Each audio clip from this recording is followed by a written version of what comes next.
Hello friends, good evening. అందరూ బాగున్నారా? మనుషులు వారి యొక్క ప్రేమలు అభిమానాలు ఎలా ఉంటాయి అనేది మనం చూడాలి. చూసినట్టయితే మనం బాధల్లో ఉన్నప్పుడు పరిచయమైన వాళ్ళు మనం కానీ వాళ్ళు కానీ ఒక స్థాయికి వెళ్ళినప్పుడు శత్రువులుగా మారుతారు. ఎందుకు మారుతారంటే ఇది మానవ లక్షణం. అది మనం ఎవరినైనా సరే మనం ఇవాళ బాగా అభిమానంగా ఉండారు మనతోటి, వీళ్ళు ఎల్లకాలం ఇలాగే మనకి అభిమానంగా మనం చూపిస్తారు అనుకునేది పిచ్చి పొరపాటు. మనం రాజకీయ నాయకులను అంటాం, కానీ వాళ్ళ నుంచి నేర్చుకోవాల్సిన సూత్రం ఏందయ్యా అంటే, అవసరమైనప్పుడు ఇప్పుడు ఒక నాయకుడు బాగా సీట్లు గెలుచుకొని ఇరు పార్టీలు పోటీపడి గెలిచిన తర్వాత ట్విస్ట్ ఏంటంటే మధ్యలో ఇండిపెండెంట్గా ఒకరో ఇద్దరు గెలుస్తారు. మొన్న తమిళనాడులో జరిగినట్టుగా ఆ ఇండిపెండెంట్ ఆ ఇద్దరు ఒక 6 ఆ సీట్లో 8 సీట్లు అవసరమైనాయి కదా, వాళ్ళకి 10 సీట్ల 8 సీట్లు అవసరమైనాయి.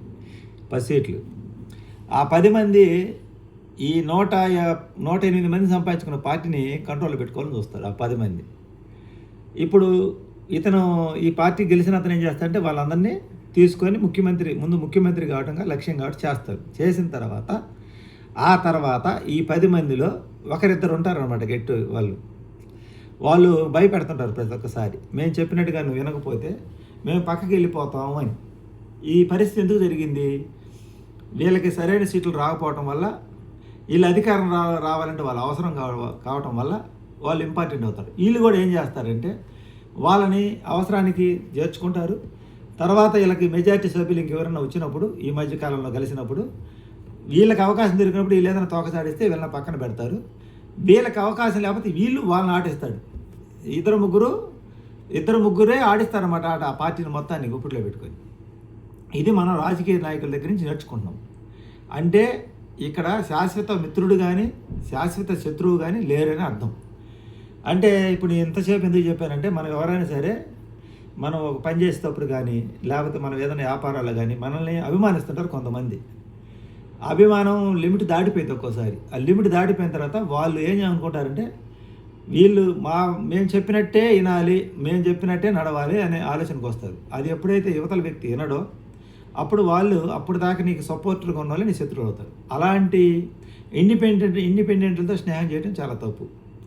ఎందుకంటే వాళ్ళు ఎప్పుడైనా సరే ఇటు నుంచి అటు పోతారు, అటు నుంచి ఇటు వస్తారు. వాళ్ళని నమ్ముకొని మనం ఏది చేయకూడదు. అది ఎప్పుడైనా మునిగిపోయే పడవే. కాకపోతే మనం కూడా ఎలా ఉండాలంటే ఈ సమాజంలో బతకాలంటే అవకాశవాదంగా ఉండాలి. మనం ఏం చేస్తామంటే మనం ఒక పని పెడతామండి, ఒక వ్యాపారం పెడతాం. కస్టమర్లు వస్తుంటారు. వాళ్ళు ఎందుకు వస్తుంటారు కస్టమర్లు? నిన్ను నచ్చి కాదు, నువ్వు అక్కడ తెప్పించే సరుకును బట్టి, ఆ సరుకు వాళ్ళని నచ్చకబట్టి, నువ్వు డిస్కౌంట్ రేట్లు ఇవ్వబట్టి వాళ్ళని షాప్కి వస్తారు. వాళ్ళు క్లోజ్గా వస్తారు. ఫస్ట్లో మీ దగ్గర వ్యాపారం, మీ దగ్గర మంచి మంచి వస్తువులు దొరికితే మాకు మంచి ఇది దొరికితే అని చెప్పి వస్తారు. కొన్ని రోజులు పోయిన తర్వాత వీళ్ళకన్నా అవతల ఇంకొక షాప్ పెట్టి అతను కొంచెం ఇంకా డిస్కౌంట్లో లేకపోతే ఇంకా మంచి సరుకు, ఇంకా క్వాలిటీ సరుకు తెప్పిస్తే ఇక్కడ ఈ కస్టమర్లు మొత్తం అటు వెళ్ళిపోతారు. ఇప్పుడు ఈ కస్టమర్లే నాకు కావాలి, వీళ్ళే రెగ్యులర్గా వస్తారని చెప్పి వాళ్ళ అభిరుచికి తగ్గట్టుగా ఈ వ్యాపారస్తులు కానీ నడిచినట్టయితే ఎప్పుడైనా సరే అతని వ్యాపారం క్లోజ్ అయ్యింది. ఫస్ట్లో ఎవరైతే నిలబడతారో వాళ్ళే తర్వాత పడత కోల్దొస్తారన్నమాట. ఆ పార్టీని కోల్దేసినట్టుగా.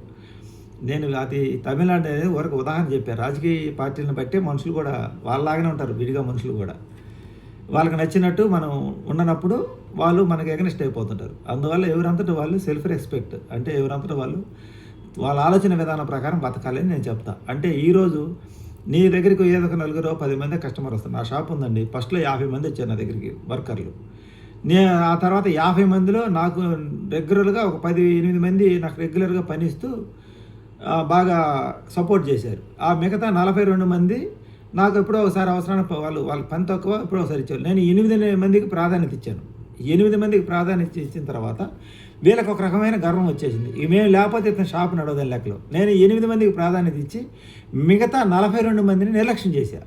ఎందుకంటే వీళ్ళు నాకు పని ఎక్కువ ఇస్తున్నారు కదా, వాళ్ళు ఎప్పుడో ఒకసారి వచ్చేవాళ్ళు కదా అని 42 మందిని ఎప్పుడైతే నిర్లక్ష్యం చేసామో ఈ 8 మందికి తర్వాత మేము లేకపోతే ఇతను నడవదనే లెక్కలో వాళ్ళు ఒక్కొక్కరు పక్కకు పోవటం, నన్ను బెదిరించడం మొదలుపెట్టారు. అంటే వాళ్ళు చెప్పిన కాడికి నేను చేయాలి పని, వాళ్ళు ఎప్పుడు ఏమంటే అప్పుడు నేను వాళ్ళు అందుబాటులో ఎప్పుడు టచ్లో ఉండాలని.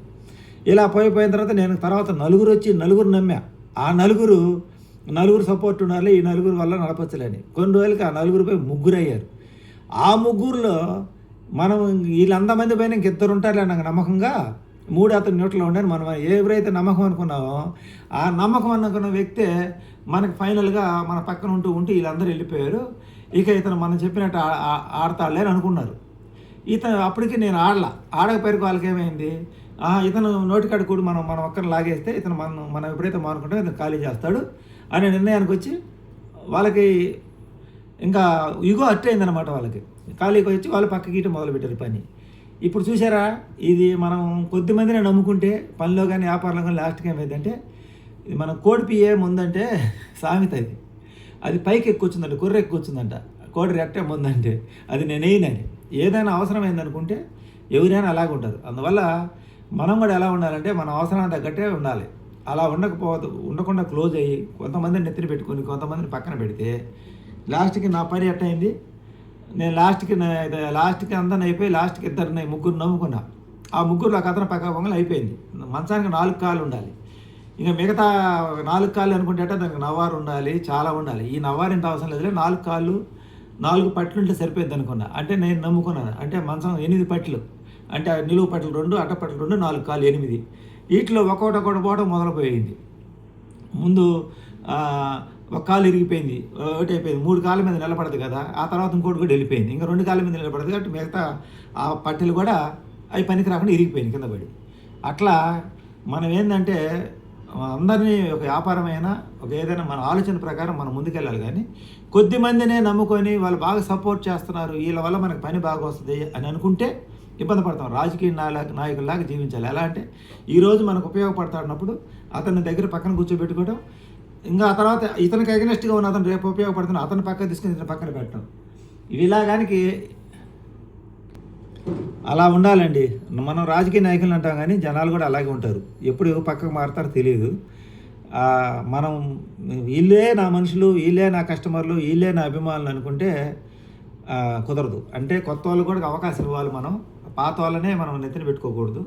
ఎప్పుడైతే మనం ఈ పాత వాళ్ళని నలుగురు కొడుతున్నా కొత్త వాళ్ళు ఇంకెవరు రాలేరు. మనం అనేది అందరు మనుషుల్లాగా ఉండాలి కానీ కొందరు మనుషులకి కొందరికే పరిమితం కాకూడదు. అందరు మనుషుల్లాగా ఉండాలి మనం అనేది.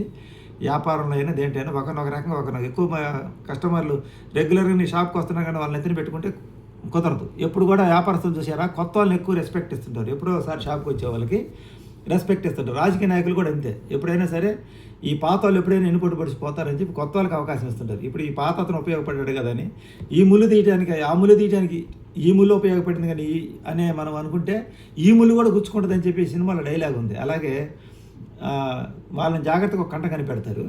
ఇప్పుడు ఈ రాజకీయ నాయకులు రాజనీతి అంటారు దాన్ని. ఈ రాజకీయ నాయకులు పాటించే విధానాన్ని మనం కూడా పాటించగలిగితే మనం సేఫ్ జోన్లో ఉంటాం. లేదని కొద్దిమందిని మన నెత్తిన పెట్టుకొని వీళ్ళే మన గ్రేట్, వీళ్ళే గొప్పలు అనుకుంటే మనం ఎందుకు పనికి రాకుండా. వ్యాపారం పెట్టుకున్న తర్వాత ఒకరోజు ఎప్పుడో ఒకసారి వచ్చేవాళ్ళు ఉంటారు, రెగ్యులర్గా వచ్చి ఉంటారు. రెగ్యులర్గా వచ్చేవాళ్ళు నెత్తిన పెట్టుకోకూడదు. ఎప్పుడో ఒకసారి చేసేవాళ్ళ నుంచి మనం తక్కువ వదలకూడదు. నువ్వేం నా దగ్గరికి ఏం కొంటున్నావు, ఎప్పుడు వస్తున్నావు అనకూడదు. ఎందుకంటే ఇవాళ రెగ్యులర్గా వచ్చాడు పక్క వెళ్ళిపోతాడు, ఆ కొత్తోడే రేపు నీకు రావచ్చు. అట్లా గొలుసులాగా ఉండాలి, ఒకరి తర్వాత ఒకరు రావాలి పోవాలి. కానీ ఈ నలుగురే అనుకుని నమ్ముకుంటే నట్టేట ముగుతాం. నలుగురు కస్టమర్లు ఉండాలి నాకంటే నట్టేట ముగుతాను. అలాగే నా పని అలా జరిగిందనమాట. ఇది నేను అనుభవపూర్వకంగా తెలుసుకొని చెప్పిన వీడియో. మనకి ఎవరు ఈరోజు సపోర్టర్గా ఉండేవాళ్ళు రేపు సపోర్ట్ చేయరు. ఎందుకంటే వీళ్ళ మీద మనం ఎప్పుడైతే ఆధారపడ్డామో వీళ్ళే మనకు దిక్కు అనుకున్నప్పుడు వాళ్ళకి చులకన అయిపోతాం. ఇంకా మనం లేకపోతే వెళ్ళారని గర్వం వస్తుంది. ఆ గర్వం వచ్చినప్పుడు వాళ్ళు మనకి ఎన్నిపోటు పొడుస్తారు అనమాట. ఇది ఈరోజు వీడియో నచ్చితే లైక్ చేయండి, సపోర్ట్ చేయండి. Thank you, bye bye. Hype కూడా చేయండి.